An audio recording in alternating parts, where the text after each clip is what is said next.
बिस्मिल्लाहिर्रहमानिर्रहीम। अस्सलाम वालेकुम। मैं डॉक्टर शुमादा हर्बलिस्ट अपने YouTube channel care and cure में आज एक नई वीडियो आप लोगों से शेयर करने जा रही हूँ।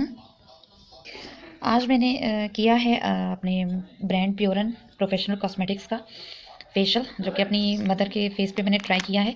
इसके अंदर सबसे पहले प्रोडक्ट देख लेते हैं कि कौन कौन सी हैं, क्योंकि उसके अंदर शो करते हुए मुझे टाइम नहीं मिला।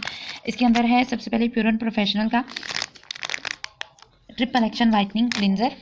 उसके बाद है प्योरन प्रोफेशनल एपिकॉट वाइटनिंग स्क्रब। देन है cucumber massage cream, papaya mask. उसके बाद है स्किन पॉलिश और है ब्लॉन्डर पाउडर जो ब्लीच के लिए यूज़ होगा, और वॉल्यूम 20। ये तमाम का तमाम किट जो है वो इसी तरीके से पीवीसी बैग के अंदर प्रोवाइड हो रहा है। और इसकी प्राइस जो है वो 800 रुपीज़ है। 50 ग्राम के ये जार हैं। और इसके साथ साथ मैं आपको बेनिफिट्स बताती चलूँ कि एंटी एजिंग है, एक्नी को ख़त्म करता है, उसके साथ साथ स्किन लिफ्टिंग के काम आता है। रिंकल्स वगैरह तो डेफिनेटली इससे ख़त्म होती हैं। वाइटनिंग तो 100% है ही है, वो तो एक आजकल के दौर में एक सिंपल सा एलिमेंट रह गया है। ब्लेमिशेस जिनके फेस पे हो जाते हैं, स्पॉट्स हो जाते हैं और रिंकल्स बहुत ज़्यादा हो जाती हैं, ब्राउन किस्म के तिल आना शुरू हो जाते हैं, या फिर ब्राउन स्पॉट्स जो हैं वो फेस पे आना शुरू हो जाते हैं, तो उनके लिए ये प्रोडक्ट बहुत अच्छा है। और मैं आपके सामने इसको यूज़ करूँगी, फिर आप उसको देखिएगा कि रिजल्ट क्या आता है।